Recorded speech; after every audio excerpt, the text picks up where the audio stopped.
Yes, how to bring less money down at the closing table. Less money down at the closing table. Wouldn't you want less money down at the closing table? I certainly want to bring less money down at the closing table. Now, my name is Ria. I'm a geriatric physician. I'm a family medicine physician by profession. And I became an emergency landlord in 2012. Why? Because I had to rent out my apartment. Because at that time, to the left of me, to the right of me, within my building, everywhere there was a sign of distress. There was a lot of foreclosures. So I had no recourse but to rent it out. And I can only rent it out according to what the market commands. So I had to put more money to keep my apartment. I had to put $1,500 more of my money to keep my tenant there, to keep my property. And I had to wait for the time when I could refinance it. But that didn't stop me. I bought more properties after that. I wrote a book. It's called Apartment Prescription. It's my journey from 1 to 50 apartment units. It's how I found my 50 apartment units, how I bought and paid for my 50 apartment units. So I want you to have more than one apartment unit. I want you to have more than 50 apartment units. Now, I will be providing a free webinar this November, free webinar just for you to start your apartment investing. So at the end of this video, you will find 8 ways to bring less money down at the table, at the closing table. So number 1, you can either buy more property, use that money to buy your second apartment or your third or fourth or fifth apartment, or you can use that money for repairs or use that extra money for you, for your family's vacation. So DM me and I would love to hear that from you. Now, this is the 8th way. First is compare your lender's estimate form. So when you apply for a loan or a mortgage, your lender will provide you a loan estimate form, usually within 3 days after you apply. Now, every lender is different, so you want to have 3 or 4 or more of the lender so that you can compare their loan estimate form. And you want the legally binding loan estimate form when you compare. Number 2, your title and settlement services. You can ask for a reference from your family or friends, your real estate agent or your real estate broker, or your lender. They are in this business, so they know a title and settlement service company. Now, usually when the title and settlement services, what they do is they make sure that the property is good and clean and that you're good to close. Now, it takes a while for them to do the research because they have to go to the county's office and records of these deeds to make sure that the title is clean. So you want to get that early. So shop around. It never hurts to ask. Number 3 would be you know where the savings are? Your home inspection, your property insurance, and survey. So number 1, home inspector. Home inspection is very important, especially if you're new at the apartment investing. I would recommend paying for that price. Now, you've got to shop around because every home inspector charge differently. You can expect to pay anywhere from $300 to $500, and you want to make sure that they're certified home inspector. You can also try to ask if they do a roof inspection because from my experience, some of the inspectors do not climb up the roof, but they can also do the drone to help them evaluate the roof. There's also termite, radon, and other pests. So they may do it, or they may have another company that they would refer you to do radon, termite, other pests, asbestos, mold, all the other inspection that goes along with a home inspection. Next is your title, property insurance. So you want to shop around for property insurance because some insurance do not cover the same stuff, same items. So you want to make sure that you're covered for hail, for storm, for water, and you want to shop around. You can ask for from your lender, from your real estate agent or your broker, or you're from friends and family, who they use, because they would have experience if they paid, if they're a good company, if they're AAA rating, right? Because you want to make sure that that company is strong and is able to pay you if there's any problem in the future. Now, surveyors are very important, especially when you have question about the survey of the land. So every surveyor again charges differently. So you want to shop around. So the fourth way to bring less money down at the closing table would be your bank or your lender.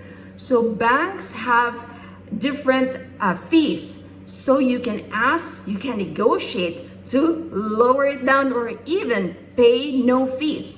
So for example, origination fees. You can ask them if they can lower it. Some give a flat fee or a flat percentage for their fees, or some they list them individually or separately. So you can ask if that particular fee can be waived or reduced. You can say, where's my RIA's discount? So try that trick. So aside from that, the fifth way would be your bank. There's bank discounts and rebates. For example, Bank of America, and if you're preferred rewards, they give you anywhere from $200 to $400 in rebate. So inquire from your bank if they offer any bank discounts and rebates.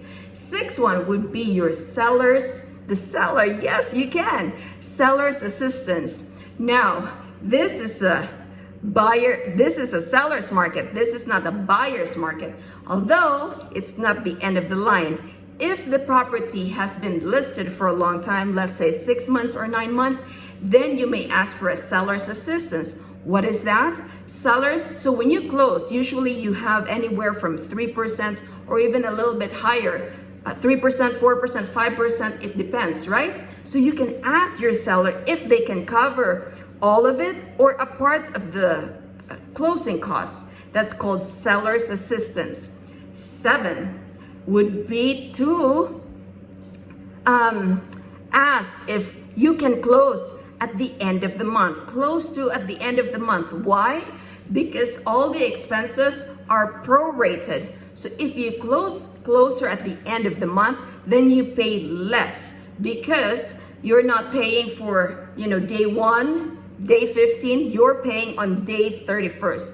So how do you compute that? For example, so at the end of the month, when you close, there are payments that would be prorated, such as your water, your sewer, garbage, your taxes, your loan interest. So for example, the loan interest, it's computed this way. So the loan amount, and let's say, for example, your interest rate is 4%. So the loan amount times 4%, which is your interest rate, will give you a number. That number divided by, so let's say 100,000 times 4%, 100,000 of your loan times 4% will give us 4,000 divided by 365 days because there's 365 days in a calendar year.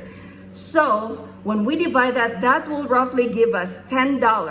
And if we close at the end of the month, like let's say December 25, so we're 5 days close to the end of the month, then you only multiply 10 with 5, so that gives you around 50 for the loan interest amount. If you close December 1, for example, so that you'll have 30 days, so that $10 times 30 will give you $300 that you have to pay for the loan interest at the closing table.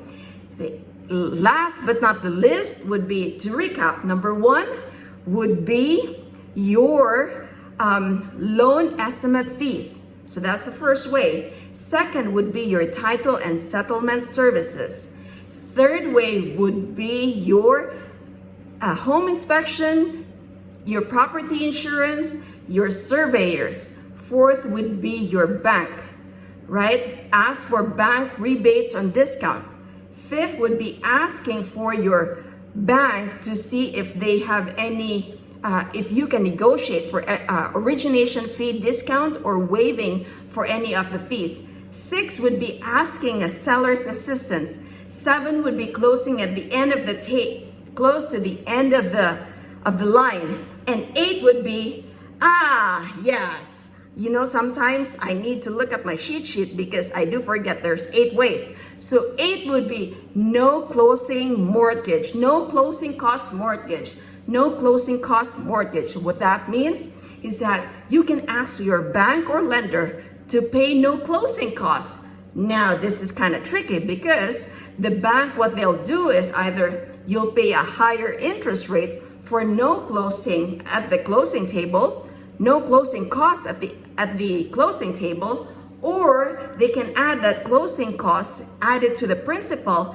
and now you'll have to spread it out over the life of the loan. So for example, if your closing cost is 10,000 and your loan is 100,000, they're going to add your closing cost of 10,000 to the 100,000 loan amount that you're going to borrow, which is equivalent to 110,000. And now you will pay your principal and interest of 110 instead of the 100,000 of loan, because you're adding the loan plus your closing cost of 10,000, and you spread it out over 30 years if you can get 30 years. And if your interest rate is 4%, so you pay 4% over 30 years for 110,000 instead of the 100,000.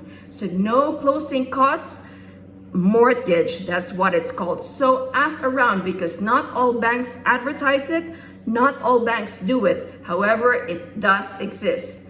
So if you think I provided value to you, subscribe to my channel, hit that smash button and hit that bell so that you can be notified for my next video, and DM me or comment in the link below so I will know. I read everything and I want to know if you've invested in apartments before, what your experience was. I'd love to know all these things, and I hope to read that comment down below. So join me in my free webinar this November. So subscribe to my channel so you can be the first one to be updated.